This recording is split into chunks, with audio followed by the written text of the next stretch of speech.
Hi, இது Sunday morning எடுத்த video தான். நான் ஆல்ரெடி சொல்லியிருந்தேன் திருத்தணிக்கு போகிற வேலை இருக்குன்னு சொல்லிட்டு. அதனால் காலையிலே எழுந்திரிச்சு கடகடன்னு எல்லா வேலையும் முடிச்சுட்டு வீட்டிலேருந்து 5:50க்கெலாம் கிளம்பிட்டு 6:20 ட்ரெயினை பிடிக்கணும். திருத்தணி ட்ரெயின் அதை விட்டு அதோட 8:30க்கு தான் வரும்னு சொல்லிட்டு அந்த ட்ரெயினை பிடிச்சிட்டு கிளம்பிட்டோம். சீக்கிரமாகவே தான் போனோம். போகும்போது கொஞ்சம் ஜாலியாக தான் போச்சு. அந்த அளவுக்கு எதுவும் கஷ்டமே இல்லை. போயிட்டு ஒரு 8:10 8:20 இறங்கிட்டோம். திருத்தணியில் இறங்கிட்டு என்னன்னா ஆட்டோவில் போக முடியாது இல்லையா, நம்ம ஆட்டோவில் போனால் மலை மேலுக்கு தான் போக முடியும். சரி நடந்தே போயிடுவோன்னு சொல்லிட்டு அப்படியே நடந்தே போனேன். அப்போ போகும்போதெல்லாம் ஜாலியாக இருந்துச்சு. நமக்கு எந்த இதுவும் தெரியல. குட்டி குட்டி கோயிலெலாம் நடுவில் இருந்தது. உண்மையாகவே நடுவில் ஒரு கோயில். இந்த கோயில் அவ்வளோ சூப்பராக இருந்துச்சு. ஃபுல்லாக துளசி வாசம்.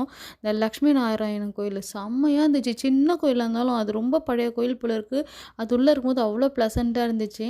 அங்கெல்லாம் சாமி கும்பிட்டுட்டு பொறுமையாக நிதானமாக தான் போனோம். எதுவும் சாப்பிடவும் இல்லை. ஏன்னா நம்ம ஒரு விரதத்தை கடைப்பிடிக்கிறோம், ஒரு வேண்டுதல் நிறைவேற்ற போகிறோன்னா சாப்பிட மாட்டோம் இல்லையா. ஆனால் என்னை தவிர்த்து எல்லாரும் சாப்பிட்டாங்க. கொஞ்சம் வயிற்றெரிச்சலாக தான் இருந்துச்சு. பரவாயில்ல இருக்கட்டும், நம்ம மாலை போட்டிருக்கோம்ல, நம்மலாம் கண்டுக்கூடாது அப்படின்னு சொல்லிட்டு இதெல்லாம் பெருசாக எடுத்துக்கல. அப்புறமா கோயில்கிட்ட போயிட்டு ஒரு அண்ணங்கிட்ட போயிட்டு அந்த பொருள்லாம் வாங்கினோம். உண்மையாக சொல்லணும், அந்த அண்ணன் அவ்வளோ சூப்பராக பண்ணார். சில விஷயத்த வீடியோவே எடுக்க முடியலை. ஏன்னா சாமி விஷயத்த மும்முரமாக பண்ணும்போது நமக்கு அதெல்லாம் தோணாது வீடியோ எடுக்கணும், நம்ம பக்தியாக இருக்கும்போது இல்லையா. அங்கே நிறைய இந்த காலில் மஞ்சள் குங்குமம் அதெல்லாம் வச்சு நெத்தியில் பட்டையெல்லாம் போட்டாங்க. அதெல்லாம் எடுக்க முடியல என்னால். ஏன்னா அந்த அளவுக்கு ஃபேமிலியும் பிஸியாக இருந்தாங்க, நான் ரொம்ப ரொம்ப பிஸியாக இருந்ததுனால அதெல்லாம் எடுக்க முடியல. இதனால் அந்த படிக்கட்டுக்கிட்ட வச்சு அந்த காவடிக்கு பூலாம் சுற்றி ஒரு பக்கம் மாலை, ஒரு பக்கம் இந்த தேங்காய் பழம் அதெல்லாம் போட்டு அந்த கற்பூரம் வச்சு எல்லாத்துக்கும் காட்டி, என்னையும் காட்ட வச்சு எங்கள் ஹஸ்பண்டையும் காட்ட வச்சு அவரே தான் எல்லாமே பண்ணார். இதில் நிறைய பேர் பின்னாடி வெயிட் பண்ணாங்க. ஏன்னா அந்த முதல் படிக்கட்டுக்கு அவ்வளோ விசேஷம் இருக்குது. அதுக்குள்ளே கற்பூரம் காமிச்சிட்டு மேலே ஏறணுன்றது.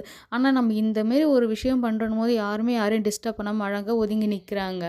அந்த அளவுக்கு நம்ம ஐயன் மேலே பக்தி எல்லாருக்கும். சரின்னு சாமி கும்பிட்டு அந்த அண்ணனே தான் அதை எடுத்து கொடுத்தாங்க. இது கொடுத்து இப்படி தாம்மா போகணும், மேலே கொஞ்சம் தூரம் இப்படி போங்க, அதுக்கப்புறமா இப்படிக்கு ஒரு பக்கமாக வலது பக்கமாக வச்சுக்கோங்கன்றா சொல்லி கொடுத்தாங்க. தூக்கிட்டு போகும்போது ரொம்ப ஜாலியாக இருந்தது எனக்கு. பரவாயில்லையே, வெயிட்டே இல்லாமல் இருக்கே, இதுவும் நல்லா தானே இருக்குது அப்படின்னு சொல்லிட்டு சிரிச்சுக்கிட்டே அரோகரா அரோகரா அரோகரான்னு எடுத்துகிட்டு போயிட்டு இருந்தேன். ஆனால் என்னை விட நிறைய பேர் அவ்வளோ நம்ம ஐயனுக்கு வேண்டுதல் வச்சாங்க. முட்டி போட்டுகிட்டே போனாங்க. ஒரு பக்கம் கற்பூரம், இந்த நேரமும் அந்த படிக்கட்டில் ஃபேமிலியாக கற்பூரம் வச்சு கொளுத்திக்கிட்டே போகிறாங்க. இதெல்லாம் பார்க்கும்போது நம்ம ஐயனுக்கு எவ்வளோ பேர் பக்தர்கள் இருக்கா, கோடானா கோடிக்கு மேலே இருப்பாங்க பொழுது. அவ்வளோ பேர் இருக்காங்க பக்தர்கள் நம்ம ஐயனுக்கே. அப்படியே போகும்போது ரொம்ப ஜாலியாக சிரிச்சுக்கிட்டேன். அரோகரா அரோகரா அரோகரான்னு போனேன். போயிட்டு பாதி தூரம் போனதுக்கப்புறம் அந்த டங்குவரா இருந்த மாதிரி ஐயோ முடியல என்னால். ஏன்னா லோ பிபிக்கு அதுக்கும் சும்மா கிருன்னு அடித்து தள்ளுது.